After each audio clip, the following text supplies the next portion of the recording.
All right, all right, all right. Right, there we go. Like man, Right. Where's your Scotland mug, by the way? I never asked you that. uh, it is washed. Like it's just I've went for my coaching, my IG2 coaching cup. So, As long as but it's as long as it's washed. in my haste to get business cards Indeed. and get a wee Okay. bit of merch for IG2, shall we say? Okay. I forgot to actually put IG2 coaching, and I've just got the tagline "Mastermind Lead a Life." That So, keeps it aye. mysterious, man. But I think I only made about five or six of them, and I give them all away, No, apart from one. it keeps it mysterious. Folk are like, it attracts you, man. It's like, what's that? It's just a dog with worms dragging its arse across the carpet. What's the, it's like, what's your logo? Yeah, a dog with worms, man. Dragging his arse across the carpet. Across the carpet. There you go. So, That's the first bleep, the first quack, is it? no, I think ass is all right, man. See, I wonder about the quacks. I really I do, like the but I quacks. think I like it. I do. I think it's a wee bit of a banter, but sometimes just think, fuck it. Yeah, Let's see if we add go that for in it. or not. Quack it. Yeah, Let's say yeah, quack it. quack it. Um, so yeah, no, the just I wanted to say as well now that we're recording, some of the feedback we've been getting, that as it seems that vast majority of people are listening rather than watching. Yeah, yeah. My little cool editing, video editing, little videos and music and stuff, I'll stop doing that. Because if you don't see what's going on, then it's like, what the hell's this? You know? I think folk will probably think it's an advert or something like that, Ken. Yeah, Oh, buy some revenue. Persil. Shall we monetize? That's the keyword. You can stick that on LinkedIn as well. So anyway, yeah, today afterlife. Episode 4. That's an Yes. interesting one. Aye. I was It's an wondering interesting. about this though, because it's like afterlife. If the Because I was thinking about this since you said that's what you wanted to do for a subject, and I was like, well, I've only it got makes two things. sense. Sorry. I've only got two things, but I Okay. think they're quite interesting, and I guess I went doing a fair bit of a rabbit hole with the both of them in terms of kind of try to tie things and make it make sense to me, sort of Uh, thing. well, do explain. Okay, right. So, well, I think for those that might be able to watch, we'll put a diagram of. Um, I don't even know I cannot remember what it was called, but it's like a diagram of the god Anubis, Aye. and then you as the individual is there, and there's a wall between the individual and Anubis, and behind the individual, i.e., let's just say it's you as a person. Before you get into afterlife, you've got to take your heart and put it on a scale. Aye. Now, if your heart is heavy and the scale drops, the arse drops out the scale, Mhm. right down to the bottom. That means your heart's heavy, and there's scripture to say that your soul either gets destroyed or it gets reincarnated back in And to learn a lesson. where's this from? Anubis and all that. What's the Anubis, like the ancient Egypt, Egypt? Okay. Okay. the ancient Egyptians. Okay. So that's what I was saying. But I'll get a diagram and I'll Mm. get you well, you can pop it up so Yeah, I'll people can pop that see it, up. Yeah. right? Mm. But what I thought was very interesting about it I think it was maybe a documentary I watched on ancient Egypt, and this is something that just stuck. Mm-hmm. Um, was like the scale and whether your Yeah. heart was heavy or light. So if you had like a light heart and the scale didn't move, you got into the afterlife, or it was part of the process of getting into the afterlife. But if you didn't, it said your heart was heavy, soul destroyed, or you get reincarnated. Mm. So, and I thought, okay, but you take on with a pinch of salt there. You know what I Yeah. mean? But it's like trying to find some degree of meaning or making sense to what you are. But what I found very interesting was it's like, well, if it constitutes a heavy heart, Mm-hmm. right? Mm-hmm. What constitutes a light heart? Okay, and then it's like what's a life well lived? Aye. And the more I thought about like the heavy kind of heart was more like your desires, your worldly desires in this life, can the house, the car, the threads, or whatever it is, can jewelry, whatever it is. Mm. If you're putting too much attachment or importance onto these things, Mhm. your heart becomes weighed down with the materialistic wants and desires of this world. Mhm. Now, I'm not saying that you shouldn't want something or Yeah, yeah, can for you sure. can like a magpie, shiny, shiny, can, Aye. but there's nothing wrong with that. But if you're deriving a lot of your self worth and your Yeah. self esteem Yeah. of the shit that you're going to accumulate in this life that you kind of fucking tick with you when you die, Mhm. then your heart is going to be to a degree heavy because of your worldly desires, Yeah. right? Yeah. And then the question arose within me is like, okay, if that's maybe what I can think of what a heavy heart is, right? Putting a lot of your self worth and self esteem into materialistic worldly goods. What does a light heart constitute? And then you think to yourself, well, for me, it's about the relationships you have Mhm. and that sense of connection and belonging. We've spoke about connection and Mhm. belonging Mhm. before, but I thought that was very interesting. If it makes a heart light, being a decent person, Mhm. doing something bigger than yourself, try to help people. You know, for me, it's about the relationships and the mark that you leave Mhm. in other people's worlds. Mhm. And I think that's what constitutes a light heart. Well, I think Am I that's making sense, or am I just gibbering absolutely, now straight? absolutely, because you're splitting things into like we had talked about just before into like form and matter stuff and Yeah. intangible stuff. You know, obviously, form and matter. Well, that's obviously also other people, but if you're looking at it from a spiritual point, then they're also, you know, either the Buddha nature. If you're Buddhist, you're the also Atman, the reflection of Brahman. And if you're Hindu, you're looking at somebody, a creation of God. If you're Christian, so it depends on your approach. But no, it makes sense. Um, and I think, Interesting how you can see it across a number of different dynamics as well. It's no one dimensional. You know what I mean? yeah, I've been reading up a lot. I've been listening to a lot of these Vedanta talks What's recently. that? What's Vedanta, Vedanta? it's from Upanishads. I got my Upanishads here. Right, hold on a minute. Right, hold the Hang on. bus. Hold the bus. Right, Bus is held. you've said two things there, and I have. Fucking school me what you're going on about.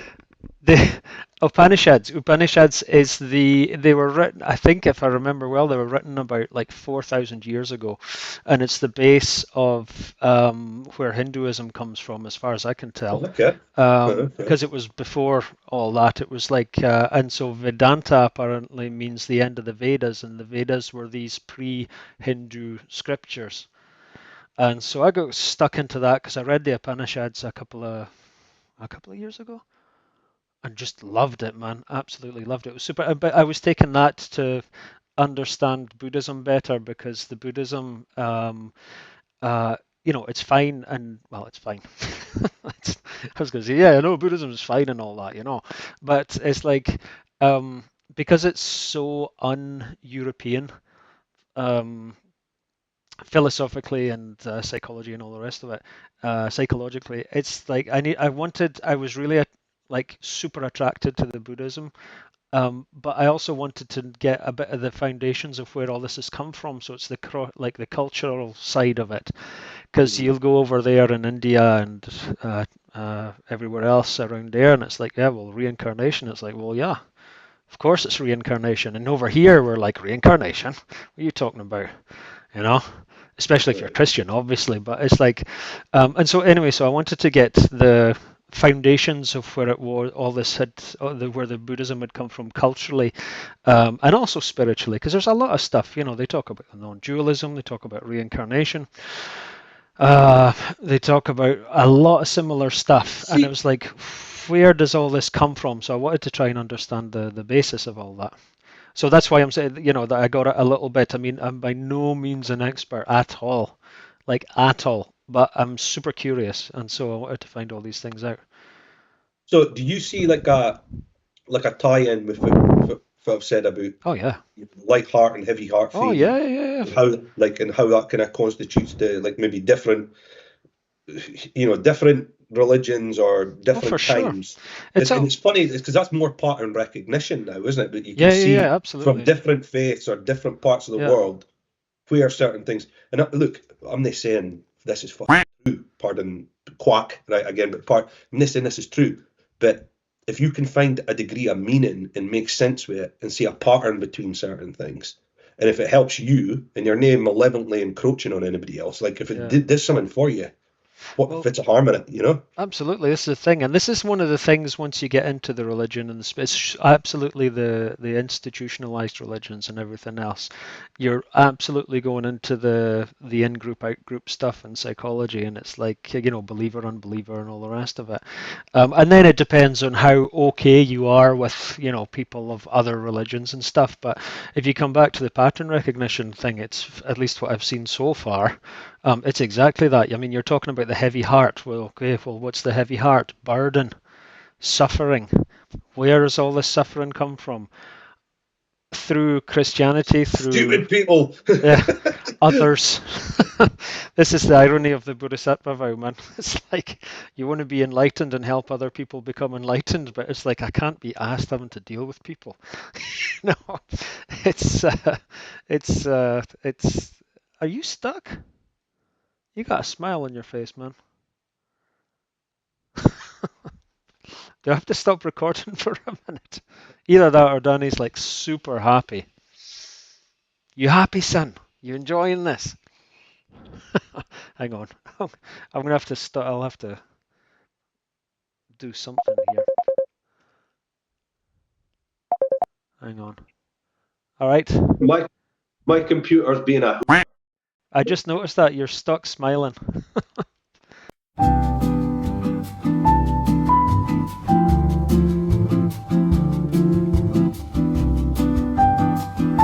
Your laptop is on its way to the afterlife. the way I hate the way get thrown flung out this window. Just get a kind of memory stick, put it in, take off and off, and just use it as Yeah. a frisbee. Honestly, man. Where were we? I can't remember where we were. Uh, Ah, God knows. what were we talking about again? It was suffering and stuff. The heart on the Aye, yeah. yeah, the heart and the scale. So what is the yeah? So what's the heart? On the scale, and the scale's going down. Heavy heart. That's what it was. So what is a heavy heart? What does that represent? It represents suffering. It represents pain. Struggle. All these kind of things. Negative emotion. All these things. But where does that negative emotion come from? And I think in across the religions, at least Islam, I can't really talk about. I read a bit about the Quran like 20 years ago, and or 25 years ago, something like that. Anyway, but I can't speak to that at all. Um, uh, but maybe Judaism a little bit in terms of Old Testament stuff, but I can't really. I know I can speak at least a minimum towards Christianity, Buddhism, and Hinduism. Um, Mm. but it's like, what does the heavy heart, what's the symbolism of the heavy heart? And it's suffering. But the suffering in any case is always going to come from, if it's Christianity, not turning towards Jesus. If it's Hinduism and Buddhism, both, they're obviously completely different because one doesn't, in Buddhism, there's no real like creator God, but in Hinduism, yeah. But at the same time, it's like they're both of them are going towards, so it's a different form of enlightenment, but not going towards your path in enlightenment, which by definition for the three means stuck here.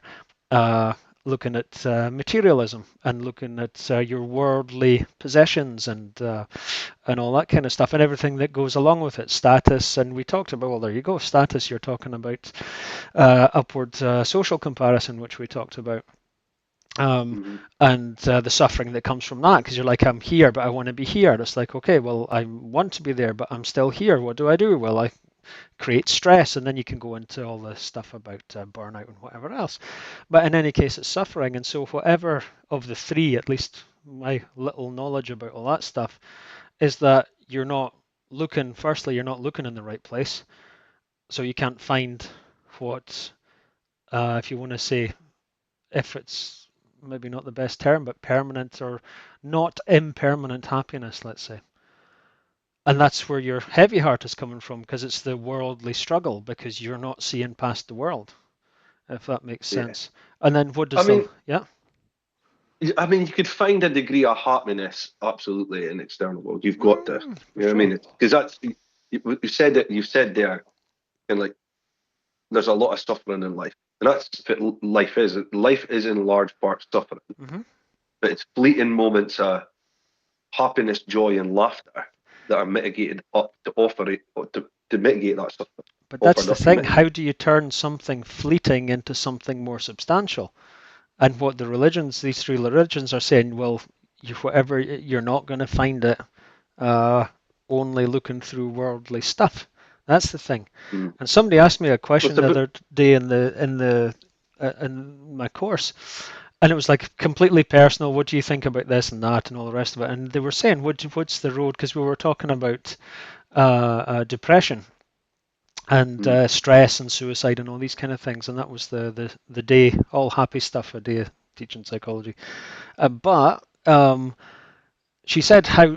Where do you think the spirit?" And completely personal, where do you think the spiritual side comes into all of this? And I was like, well, just off the top of my head, and so and I'm not going to give the full analytic stuff, but it was just like, what did I think at that moment? And what I thought at that moment was like, well, if you're in submerged by stress and depression and maybe suicidal thoughts and all these kind of things that come with it, it's like, well, although things that come with suffering or define suffering, and it's like with this negative filters that we put on, and like the perception is, it's focused on the negative, and you can see maybe there's some peripheral positive stuff, but because of the negative is so in your face and it's taken up most of, let's say, your psychological space. I was like, if you can have a crack in that, and a little crack and little light comes through, that's where the spirituality comes in. Mm. And Mm. that's That's where, interesting. Yeah. you know and that's what I Mm. answered to that. And I honestly, I haven't really thought about it more, but it was like just off the top of my head at that point when she asked the question, I was like, well, that's what I think the answer is.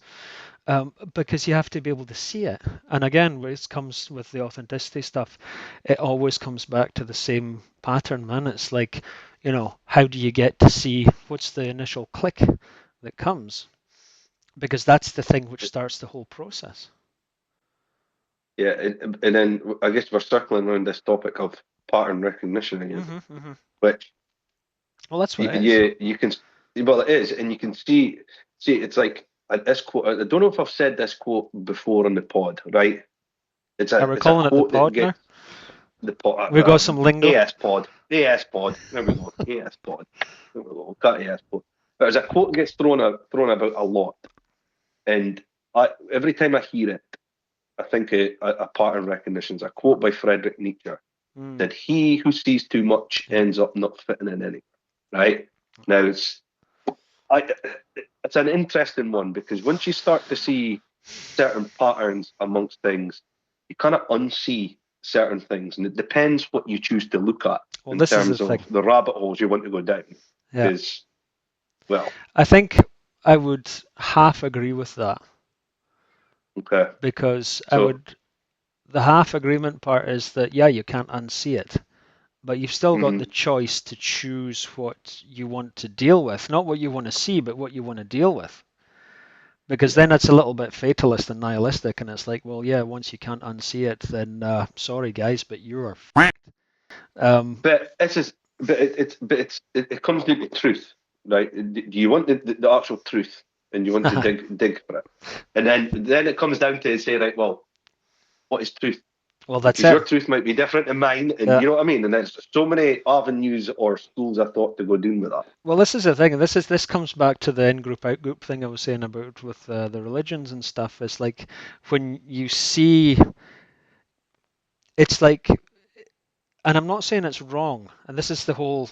I guess it's an argument for non-dualism, but just thinking like that, it's like when you have your religious belief and for you, you know it to be true. Um, it's like by definition, everything that all the other religions and stuff, then by definition are not. And so um, this is where your Mm. in-group, out-group stuff starts coming in. And then when you start to institutionalize that, it's like, well, that's where all the interpretations of man and everything comes in, and or woman, obviously, though.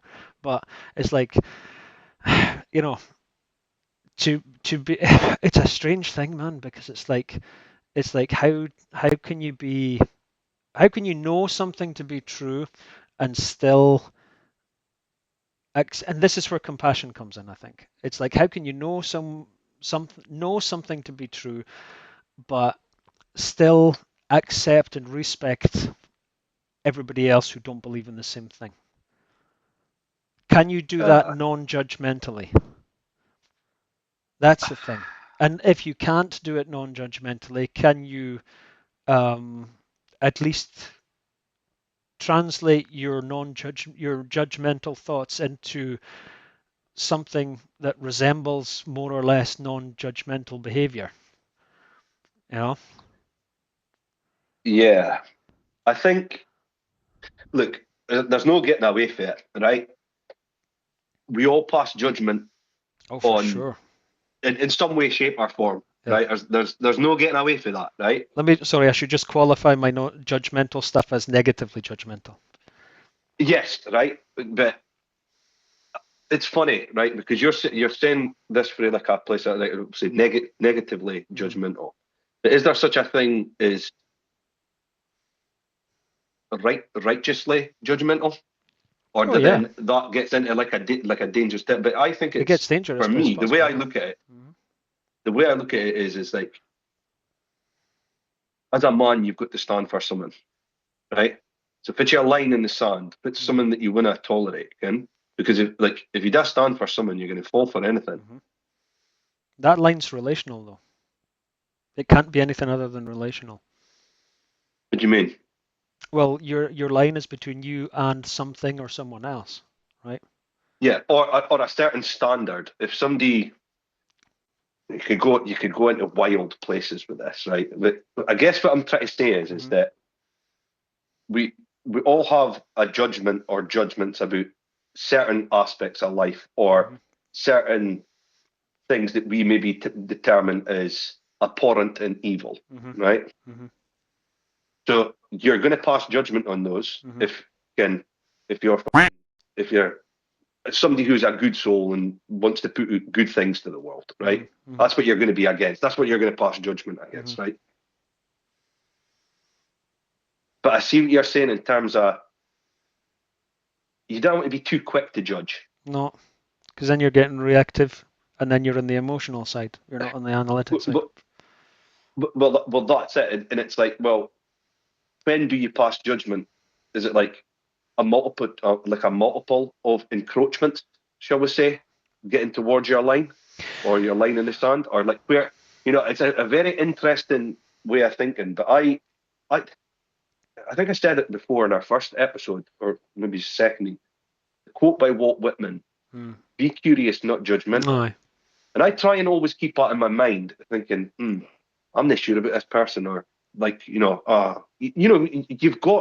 make judgments. Mm-hmm. You can read, if you can read energy and maybe sense something as well. So And then maybe we're we're getting into a different territory then now as well.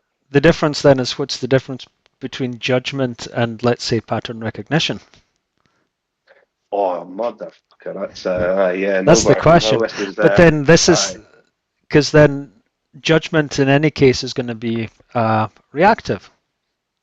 Mm, I mean, it could be well thought out judgment and everything else, but if we just keep it in the sense of either or, you don't want to go too non-dualistic, but either or, it's like judgment or pattern recognition. Let's say, just for argument's sake, that you know, they're opposites. I don't know, for the moment, and it's like you're going to take this road of reactivity, which is going to be emotional, which is going to be judgmental. Another thing as well, it's like, of course you've got judgments, and of course, because otherwise, how on earth are you going to function in the world? You can't just sit and well, yeah, analyze every situation. It's like, well, where's the adaptive uh, benefit of that? It was like, well, there isn't, because if you've got like a tiger running towards you, you can have their nervous system going all over the place, and adrenaline and whatever else, neurotransmitters and stuff. And it's like, well, unless you're going to react to that, Well, let's not take the tiger. Let's say somebody's coming to start a fight. You know, having a nice day in Glasgow.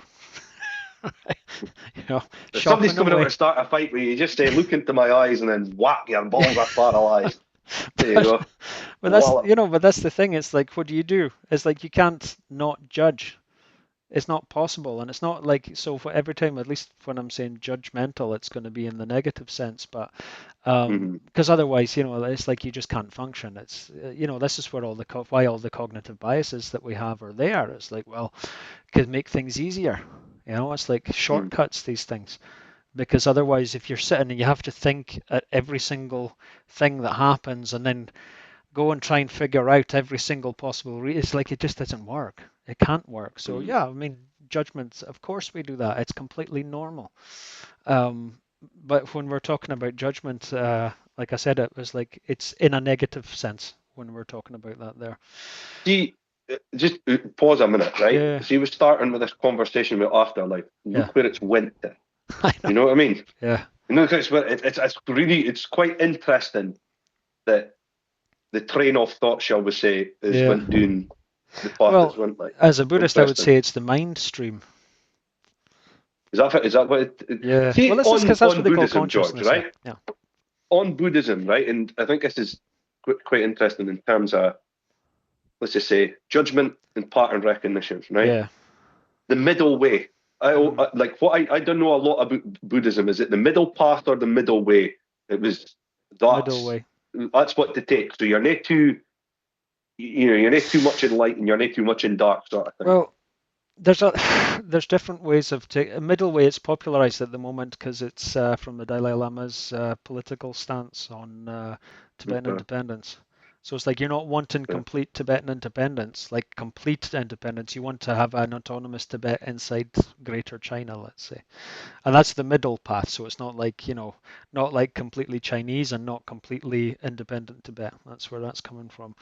That's what it at least is today. But middle path, generally, I would say it's because you have to. Well, this is the thing. I mean, you have to have boundaries, so you have to be careful how you're going to have to how you define middle path. It's like you're not going to sit on the fence all the time with everything, right? Yeah. So kind of to answer that in terms of what we're talking about, um, it's not the same definition. Okay. Because if I'm assuming that you mean the middle path, like not going towards an extreme, and generally that's the case, Mm. because you don't want to be in the extreme, because then whatever extreme you're on, you're going to put yourself in confrontation with the entire rest of whatever you're talking about that exists, and so you're going to be in confrontation with all that because you're on the extreme. But I But think, then, yeah, but then it's see where my mind goes with that is it's like is the middle way sometimes could that be looked at as sitting on the fence? And is absolutely. it better just to choose a side between, Well, let's say, in this instance, good and evil? Yeah, we'll just yeah. say it's like good and evil. Like, fit your definition of evil, fit your definition of good. Well, that's the thing. That's the thing, and I think I said this before. And one of the things is my definition of good is not a list of all the people I hate. Yeah, That's yeah. that's what I said, and this is also the compassion that comes in and all the rest of it with that. But then coming back on the Buddhist thing, it's like, well, what's how do you really work compassion? Because it's easy to be compassionate to people you like, but that's not the real game. The real game is to have the capacity to feel compassion for people that you don't like. And by definition, that means getting outside the reactivity and the emotions and all that and seeing everybody else as human beings. But right, see on that, Yeah. getting that, would it be fair to say that that can be weaponized against you? In what way? So if I'm you're not saying saying no, I'm that just curious. no, right, I'm not being train of judgmental, I'm thought, being curious. no, no, no, not at all, right? I guess what I'm trying to say is that if you can take yourself out of your own shoes and put yourself into the shoes of another that, let's just say, rattles something within you, Hmm. rattles a cage within you, that you're going to be like oil and water, you're not going Hmm. to mix, right? Hmm. When does it become, and I suppose this is coming into pattern recognition, right? When does that line in the sand come along to say, I'm maybe being manipulated here by being in this person's shoes. I'm trying to be a good person and say, look, I've nothing against you. I don't want to start a war with you, let's say. I don't want a war with you. I don't agree with how you choose to live your life or what you say or do or whatever it is, whatever the problem is. But I've got compassion for you, right? But when did it? But when does it come to a point where you recognize that maybe you're being manipulated? That compassion and that empathy is being manipulated by people that you're not getting on with and trying to make you feel guilt or shame or something. Do you know what I mean? I Because see you what see you're it in the saying. world. You see it in the world today. Like, I think I would answer that. It'll be a bit of a politician's answer because I'm not really going to answer the question, but you should get the answer inside it anyway. hey, that's what's about, man. Firstly, it's the difference between compassion and empathy. Empathy is putting yourself in somebody else's shoes. That's the thing, being able to put yourself in somebody else's position and say, okay, this is, it's perspective taken, on the basis. Compassion is to want people to be able to do that, plus want somebody to stop suffering. And that changes the whole game. Because with that, you can have somebody who's trying to manipulate you or not being nice or somebody angry or whatever. And the compassion comes in there because you think this person is doing this because at some level they're suffering. At some level, they are not happy within themselves. They're not happy with the relationship. They're not happy with, whatever is going on in the world or in their world. They're not happy for some reason. Because if they were happy, unless they're really like just a bad person, which then you can draw the line, they wouldn't be doing that. So the bad attitude and the manipulation and all that is coming from somewhere. And if you're looking at it through compassion, then it means that that's coming from some form of suffering, which you don't want them to have. I get what you're saying, right? Yeah. I get what you're saying, but how would I put this without sounding like a complete and utter prick, right? Okay. How would I say it? If people have, let's just say, chose to betray you, yeah, how many betrayals are you going to go through? Like, where does that compassion and empathy stop? Because for me, I'm like, no, pardon it, quack you. You know what I mean? You know what I mean? In that case, then I would say the compassion doesn't stop. Compassion keeps going. But your boundaries will put your limits from what you're willing to accept, and that's not the same thing. So I think the compassion has to continue, at least, well, has to. If you're on the same path like I am in the Buddhism, it's like, well, the compassion doesn't stop.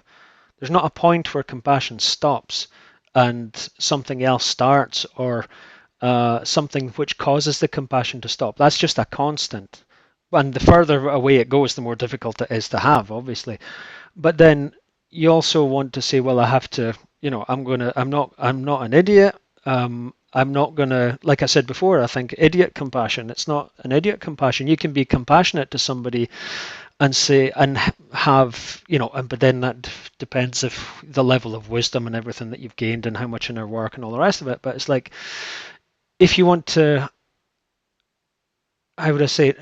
Not kind of like if you want to have somebody, let's say, learn a lesson, but it's not moral superiority I'm talking about, because in this case, then the lesson is that they don't repeat the same stuff, bad stuff that they're doing to you to somebody else which may give even worse consequences. So you got somebody who's talking bad to you or being manipulative and all the rest. Absolutely, line in the sand. You say, no, I'm not accepting this. And like you said before with the poker, it's like you can see it. I can see. And you can explain this to somebody and say, I know your game. But as long as you're doing it from the intention behind, which is not vindictive. Well, you see? I get, I get what you're saying, but I think there's sometimes, it's funny, I was in this conversation, and we're maybe going a bit off piece, but we spoke about the dark triad before, yeah. Spoke about the dark triad, and for those that didn't know what the dark triad is, that's made up of three things: psychopathy, Machiavellianism, and narcissism, right? And particularly, I was speaking to somebody about this dark triad, but I was speaking about Machiavellianism, and they didn't know what it was. And I says, well, basically, I told them about Niccolo Machiavelli, told him about the Prince, the book, Yeah, The the Prince. I Prince, read that back like and in the international it relations was one. It was 1400s, was it? Am I right? It's Florence, like Renaissance Italy, and is it the something like 1400s that. or Honestly, I can't remember the date, but it's yeah, like but long ago. a long time ago. But when I read The Prince, I guess the premise of what like Machiavellianism is using others in order to elevate yourself in some way, shape, or form. Hmm. Using others as stepping stones. That was one thing that I think Machiavellian said. He says there's no such thing. He says like there's something about morality. Can't remember. It's been years since I read it. Like, but Yeah. we Sorry, were just the speaking about Prince. that. I think it's downstairs. The Prince. I've got it in the But library anyway. we were speaking about it, and I guess what I'm trying to say with this is that it's better to understand the dark arts of the Dark Triad, the three of them, not so you can be consumed by them yourself, but so you are aware of that sort of malevolence within other people, Yeah, for and that you can sure. spot the games. So I guess what I'm trying to say is it takes a narcissist to a degree to spot a narcissist. It takes a psychopath to spot a psychopath, and it takes a Mm, Machiavellian to spot a Machiavellian. mm, mm, But it's not to say that you embody these traits as a man. It's being conscious of these traits and choosing not to use them and choosing to say, hold on a minute, you prick. You're doing this. And remember, I was speaking about the rule of three that we mm. spoke about Yeah, last week. yeah, yeah, Right. Correlated your behavior three times and you did this, and here's the pattern. And yeah. see, when you call that out to people like that in a public setting and in a group, the arse drops out of them because they can't, like, that is the worst thing you can do. Mm, But I think that's the best thing that you should do. You should be calling out these behaviors because then people become conscious of them. hmm. Well, You that's know the what I thing. mean? Yeah, yeah, because there's maybe a certain level of unconsciousness involved in all that, even if they know, you know. Mm-hmm. But again, that's not excusing the behavior, but all that, like to be able to choose to read, to understand, and then to choose not to do, and to choose to or have the ability to recognize that in other people, that's all predicated on wisdom.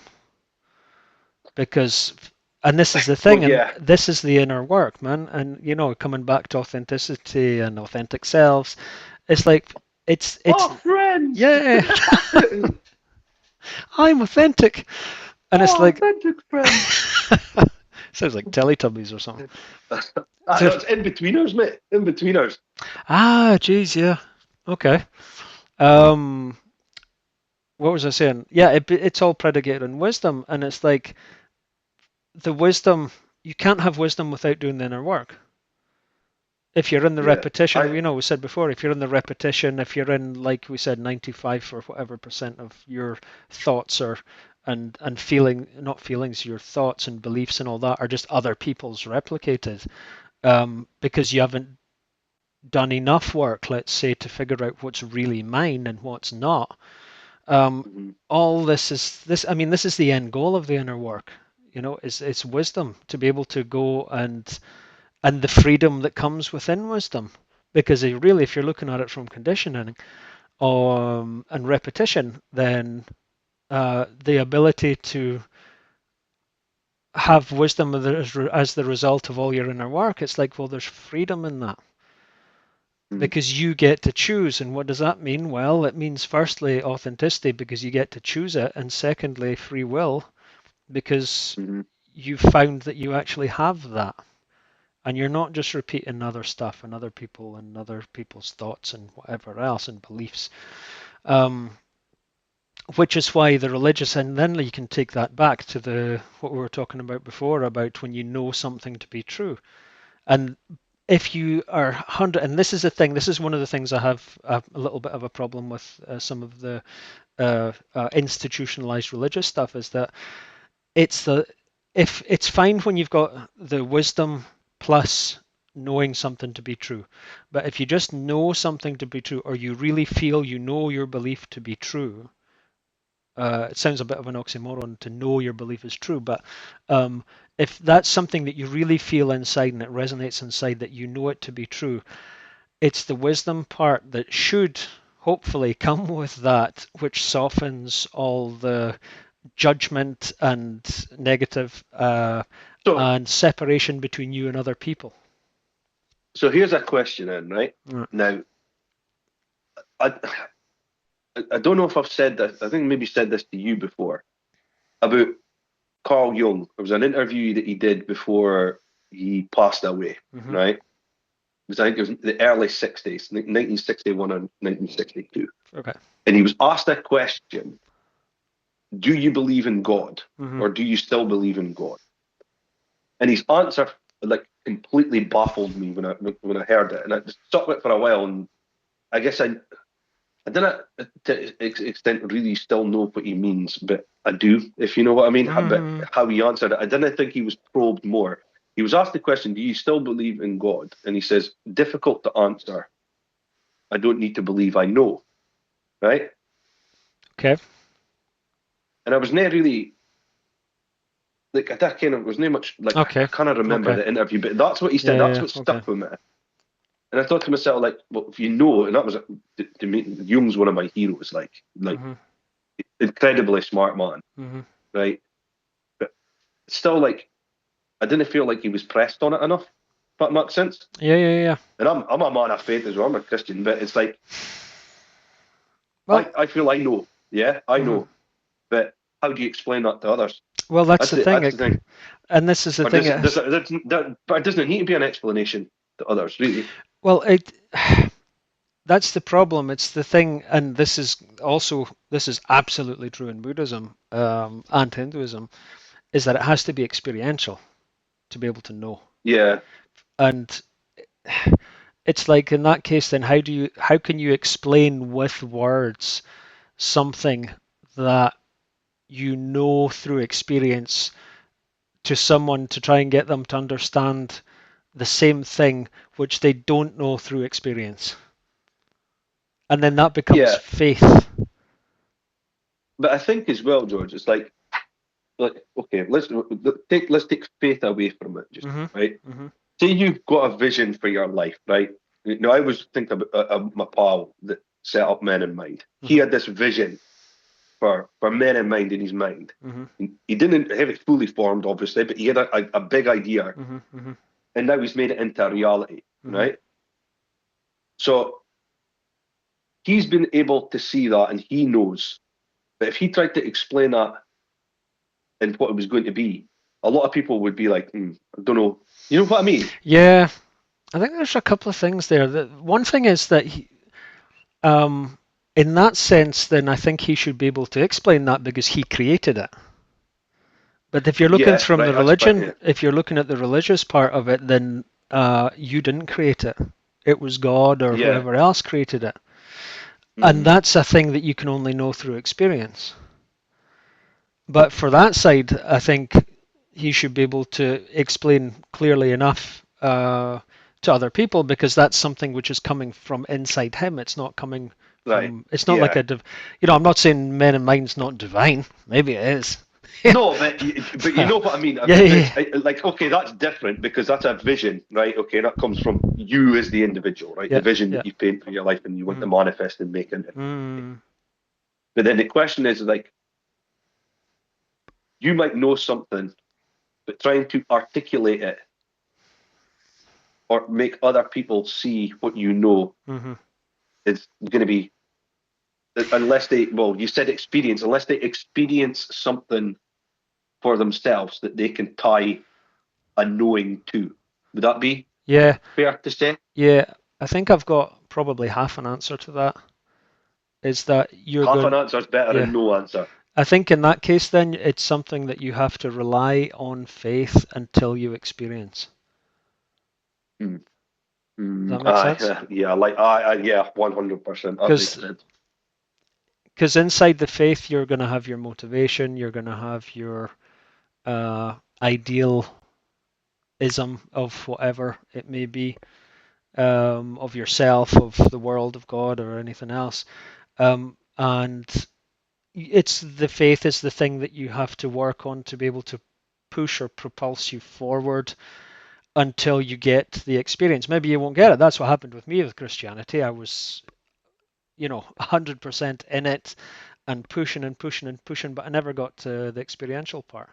And I ended up doing the opposite to me and helped out quite well with the burnout, because that's the other thing with religion. It's like religion gives you or spirituality, or whatever you want to say, that regardless of what it is, the common denominator is that it gives you structure uh, for living, and it gives you values, it gives you morals, which you'll follow, that come out of that structure. It's like scaffolding That for your life, and then you can. that see that there, structures and morals, and that right there is what needs to be fucking instilled back into the world today. Morals and values. I would go with that, man. It's Because well, look at the fucking derogation of our society, and here in like not just the UK but in Europe as well. A mess, man. it's also the problem with that is though that it's always going to be a worldly, because you don't want to go into theocracies. See how that turns out. No, But at the same time, aye. yeah, I see what you're saying. I see what you're saying. But It's like, I guess what I'm trying to say is like the morals and principles and values, they're nae there now. And because of that, the sense of connection and belonging with other people is starting to go down the spory. yeah. Well, that's the thing. The sense of community is nae there. There's Yep. no sense of community. You know what I mean? Like you walk about, like I've got neighbours around about here. I know quite a few of them, but many of them I dinna. You know what I mean? Yeah. It's none of that sense of kind of neighbourly or community spirit about Well, things now. that's one thing. And this is, I said I won't do politics, but it's one of the reasons why I don't like the UN. It's No, like no. this kind of stuff has to come from the bottom up. The problem Mm-hmm. is people are looking from the top down and say, give me this, give me this, give me this. It's like, no, you have to do the work yourself. It's your job also. Mm-hmm. How do you want to start seeing other people just as another bloody human being in front of you? How do you do Mm-hmm. that? Well, you do that. You don't sit and wait for some organization to say, this is our, we have done a report and we are going to put this out and you should do this. It's like, should is not the word to be using for these things. It's must. And the must comes from you. Anytime you start getting into should, it's like, well, yeah, that's moralistic and all the rest of it. Of course it is, because you use the word should and it's defined by some kind of moral argument behind. But the the putting into action can only be done by you as an individual, you know, and that works for Mm-hmm. almost everything.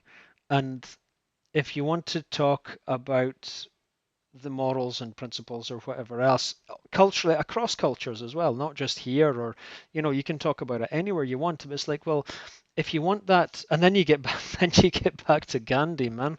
It's like, my life is my message. Do it. Yeah, oh, my life. Uh, I've never heard that. Is that that's his that's quote, man. That's Gandhi one of said? his famous My life? quote. Yeah. It was, what was My the life story? is It my was message. somebody, I think it was, if I remember well, it was a reporter or somebody was he was on a train and he was like, train, I think this is right, I might be completely wrong, but I don't think so, and the train was starting to move away, and there's a reporter had said to ask Gandhi some kind of question along the lines of, what's your message to the people, and or what's your message for, I can't remember what it was exactly, and he was like, my life is my message.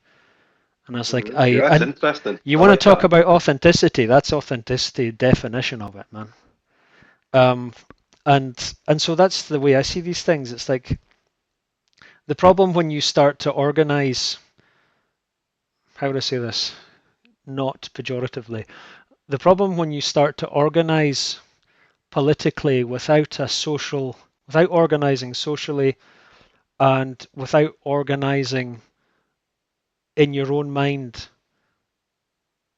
values and principles and backed up by some kind of wisdom, because otherwise it's just transient, and it's the same as everything else, man. It'll come and go like a fashion. Um, Like a fart in the wind. like a fart in the wind, exactly. I was going to be more, like a snowflake on the water, you know. It's all right. I'll keep you straight. Cheers. keep me keep me street. Keep you straight, mate. It's like, how would you do? Hey, Hazelhead, Hazelhead, man. Uh, That's an H. Hazel Heed massive one. Hazel Heed massive. But that's the thing, and otherwise it becomes another fad like everything else. It's like, it has to be based in something durable, not necessarily Mm, permanent. Obviously, if you're Buddhist, nothing's permanent, but at least it has to be durable. mm, And that has to come from within. it's never, again, we said before, it's like every relationship is stronger when it's voluntary, and you have to find out that voluntary relationship with yourself before you start doing Mm. it with other people. And again, that's where the compassion comes in, again, and it's just like these waiting for other people to make the change. It's like, well, good luck. Mm. Do it yourself. Yeah, if you're looking for somebody to change your life, the only place that you need to look is in the bloody mirror. Exactly. Huh? That's it. I say that, I caveat to that in two places, in the mirror and within yourself. Hmm. Well, there you go. That's it. That's it exactly. So anyway, that's what I was thinking with all that stuff.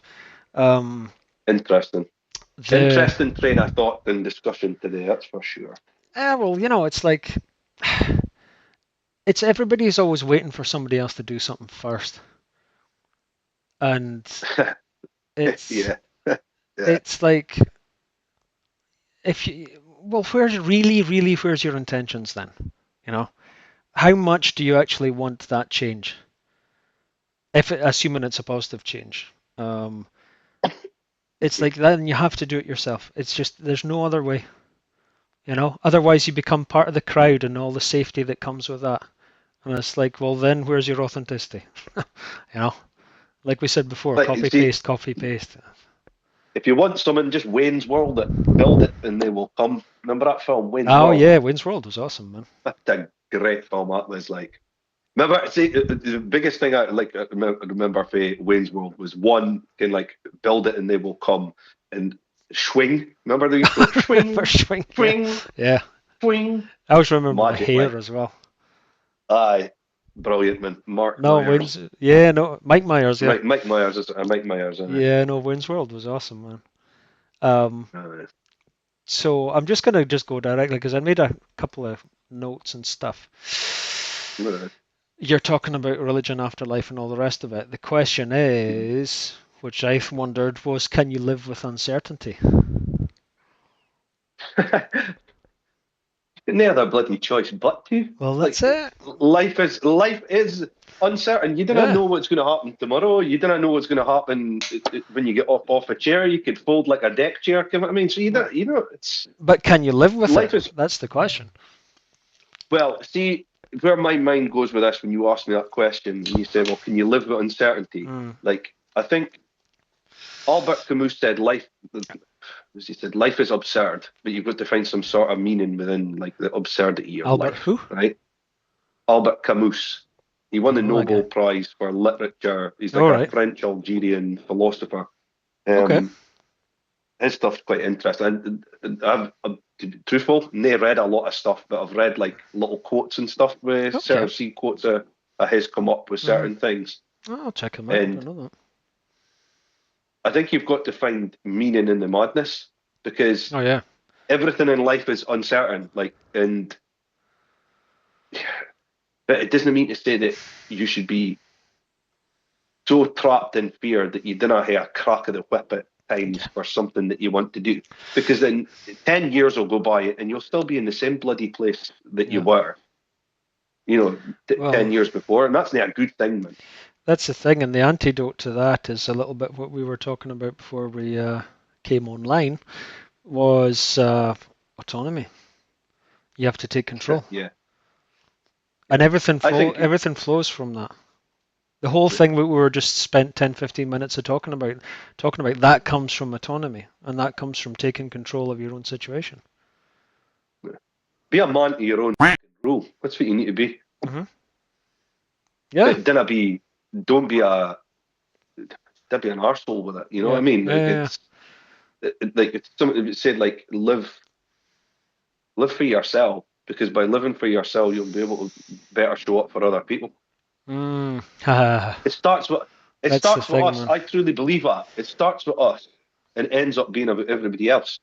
Your ego goes Yeah. adios, ciao That's for now, what. or as the Italians would say, How would they say? again, ciao. They would say ciao per ora testa di cazzo.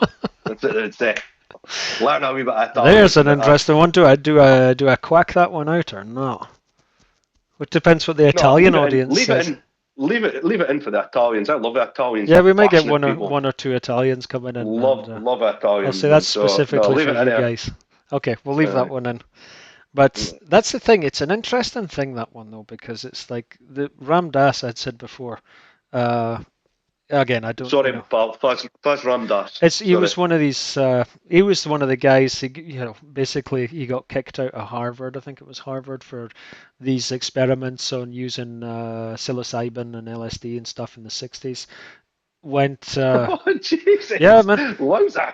And he went up. Turned out he ended up like a spiritual, basically based in Hinduism, but became a new. They call it New Age, but this is the section of New Age, not in the sense of New Age as in a new world consciousness is coming and all that kind of stuff. It was New Age in the other sense of, let's say, spirituality, but basically based in Hinduism.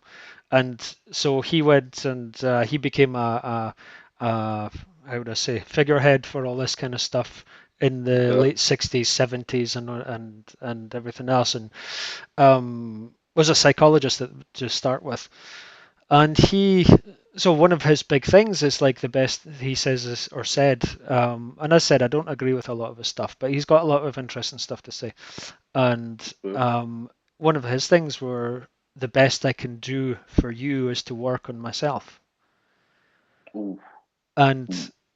which makes a lot of sense, because in first glance you say, I look at that as from the bodhisattva point of view, and I'm like, well, you're here for everybody else, and you're, until, for infinite time, you're going to keep coming back and try and help everybody else to enlightenment and all the rest of it. But and so it looks at the surface, it looks like contradictory, but you just scratch a tiny little bit and you realize that it makes an awful lot of sense.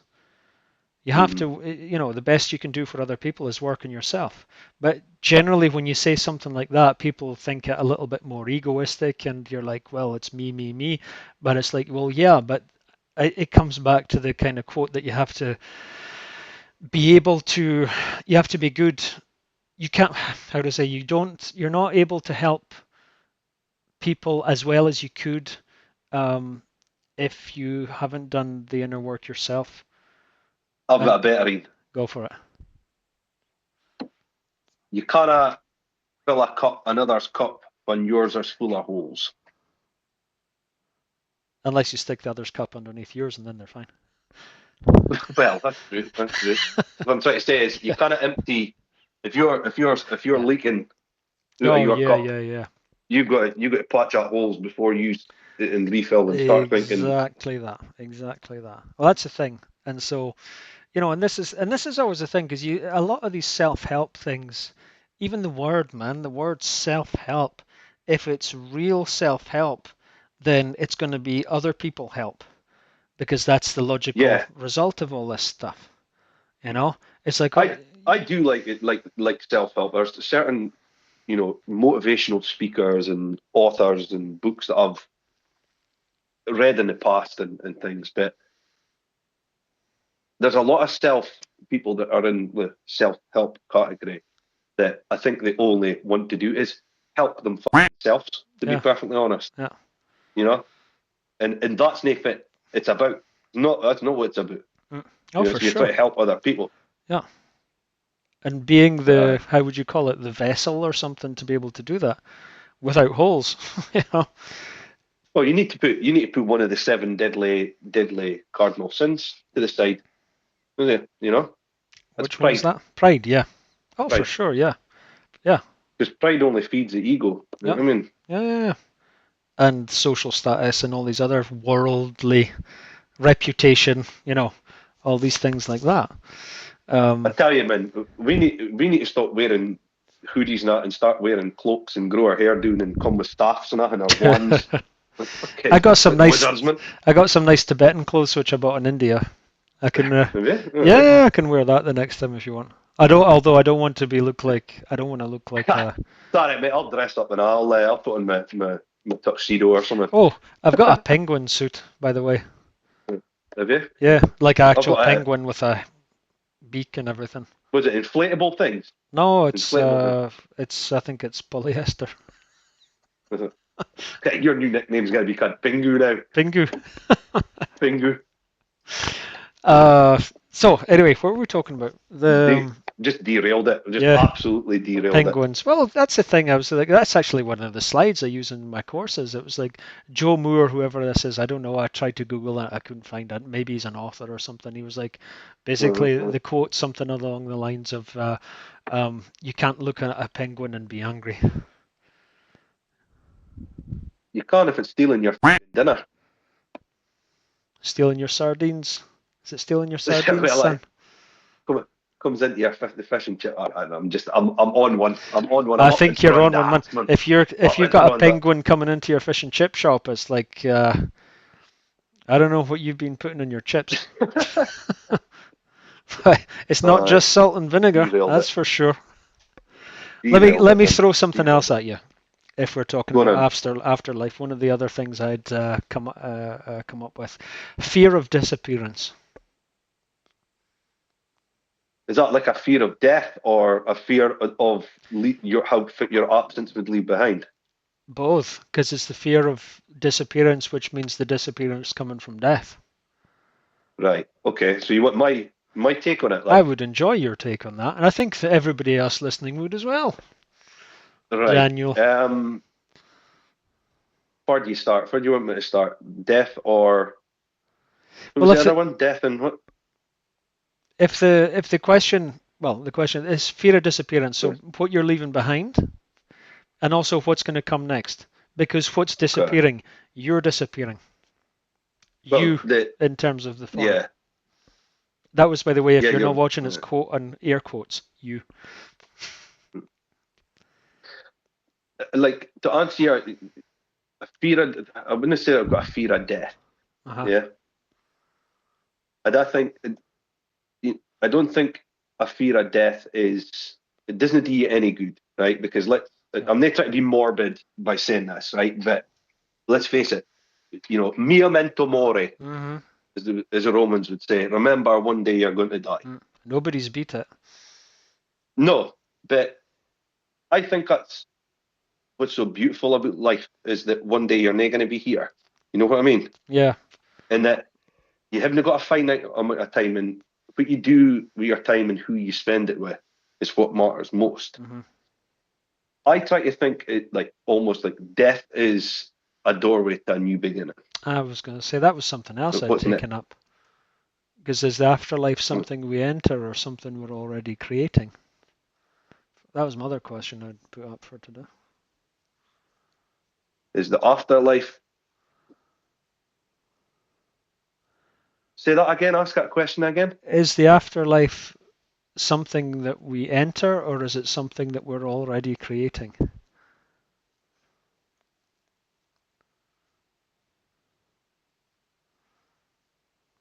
See, I think that the afterlife is something that we go into,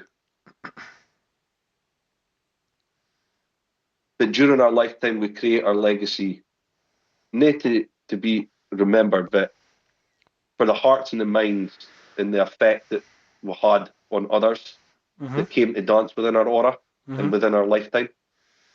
That's still on this side of the life though. If you're talking, because legacy is going to be something that you leave, it's not something that you take with you. Yeah. How do you think? Well, that's the thing. Well, if you look at it from a Buddhist, Hinduist, Hindu type approach, then you're saying, well, it's karma. And what you're doing, positive, negative, the merit that you get from doing good deeds, good intentions, and all that kind of thing. If you're looking at it from a Christian point of view, then it's like, have you been a good person? Are you going to get into heaven? Like brutally basic like that. That's what it is. That's the essence of it all. And so, are you creating it or not? Well, I think you create.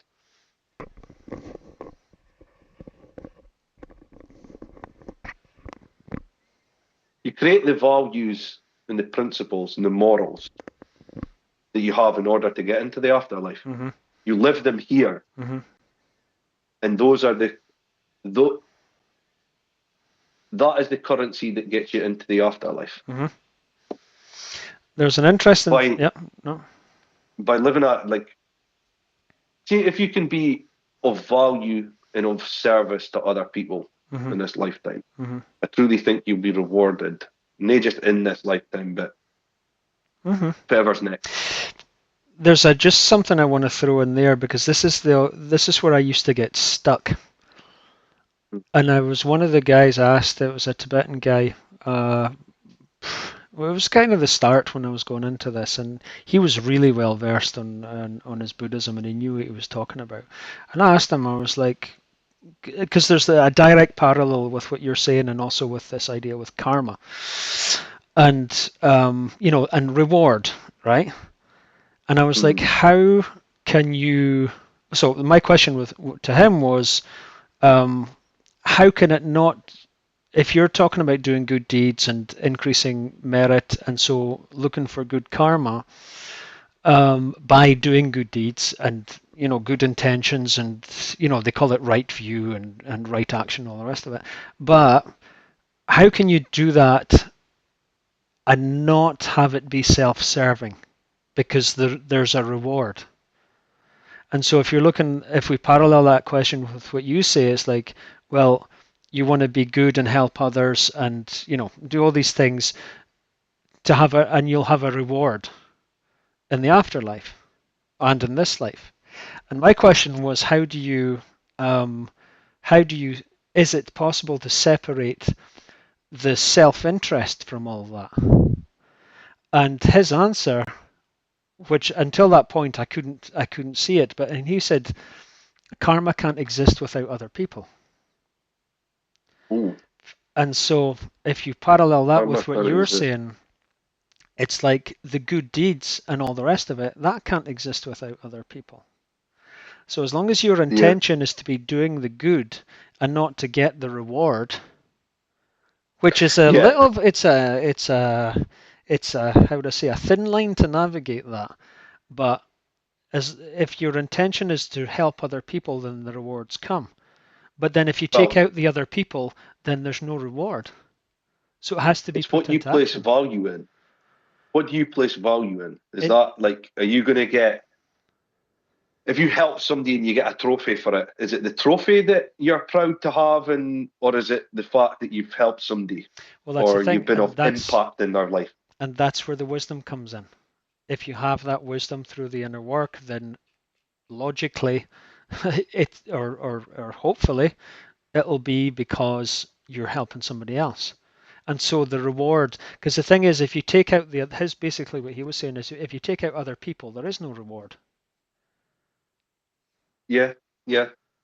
And so what's your intention behind it? Is it really because you have the choice? This is the thing.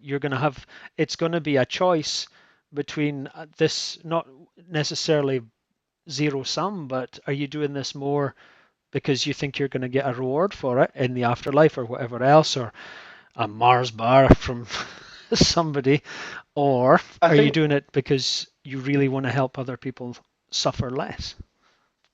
well, it needs to come from an altruistic place. Yeah, It needs to be selfless, yeah, right? Like, I always say now, I do not do things for others. Like, for instance, something as simple as holding a door. yeah. Like holding a door for somebody coming in for you. And I was a lassie yesterday that I held the door open for.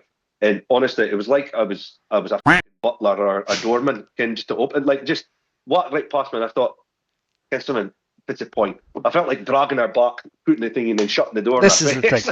This is the But it's thing. like, I didn't do that for them to say thank you. I'm not looking for anything. Yeah. And the thing is, see, when you stop looking or expecting things from other people, you can't be disappointed. You can only ever be surprised. There's a couple of things in there. The first thing is exactly what I was hoping you would say. Is when you open the door for somebody and you do the good thing, and they don't say thank you. What's the immediate reaction? Because that's going to tell how far in your inner work you are. Obviously, Just the first stop it. reaction It is doesn't like, matter. well, this is it. It doesn't. That's the thing. Because if you're There's doing bigger that, fish to fry in the world, is it? oh Yeah. yeah. Um, But that's the thing. If you're doing that, the same classic thing. Open the door, and it's like, oh, she didn't say thank you. I'm going to be annoyed at her now. It's like, it's opening the door. But so that was the first thing. The second, what was the second thing you said though?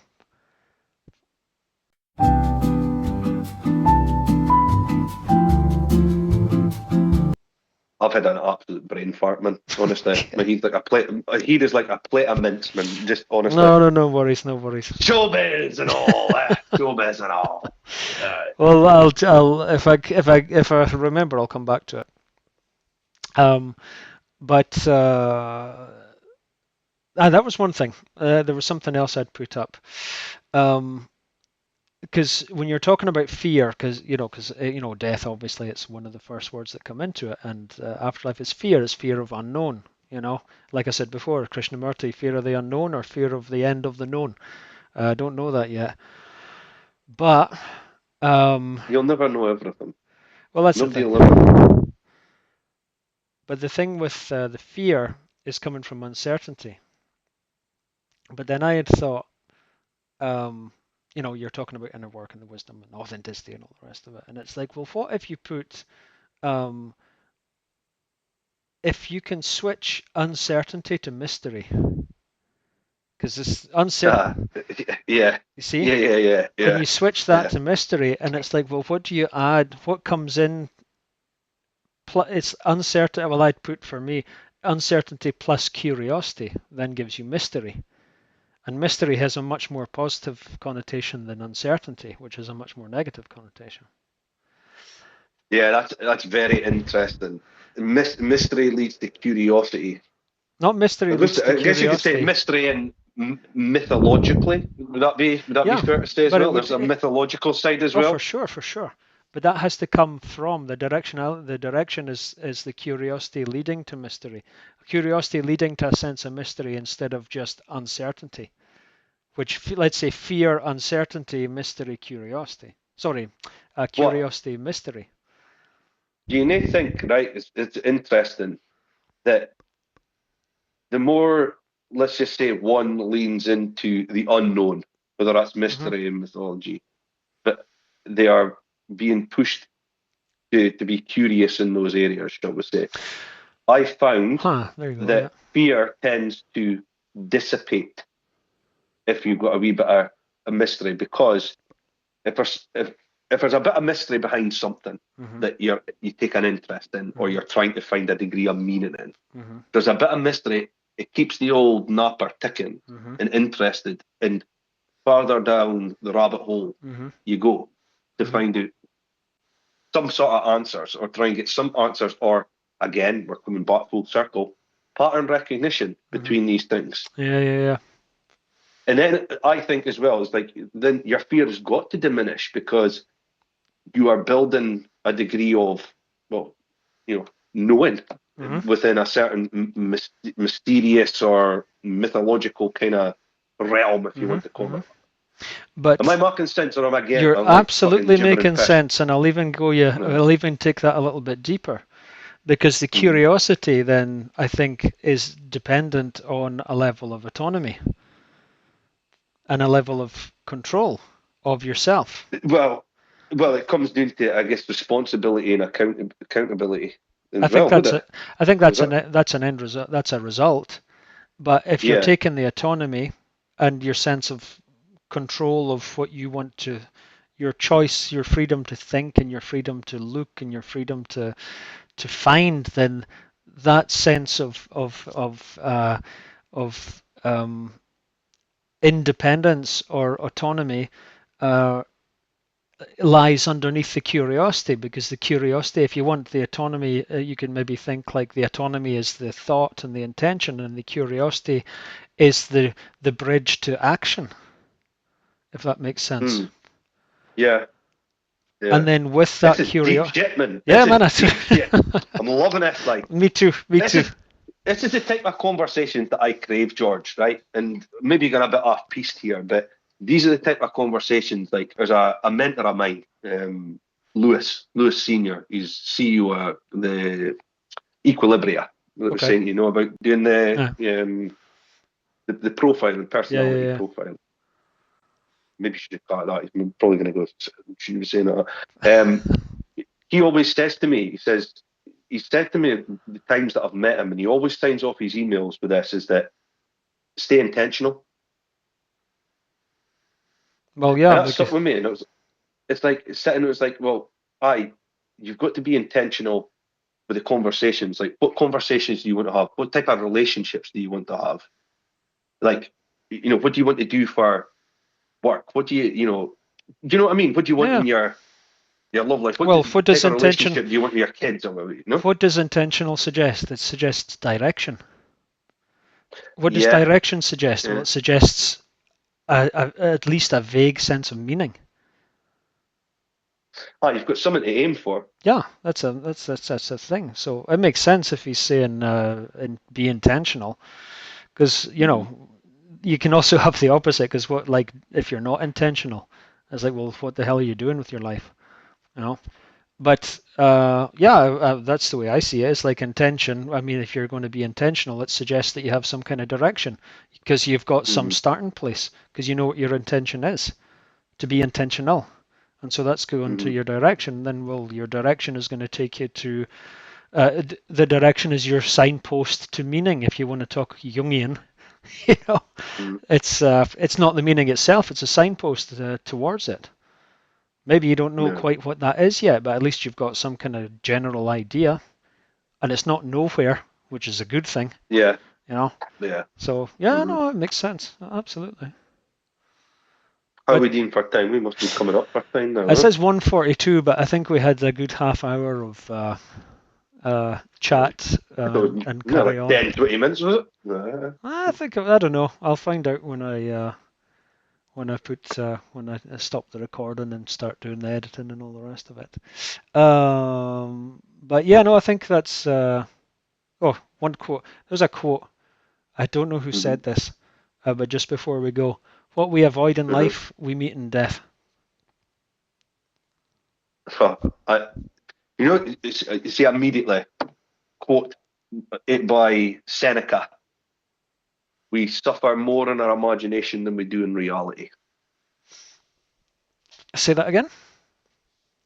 We suffer more in our imagination than we do in Oh, reality. yeah, yeah, yeah. Welcome to being human, man.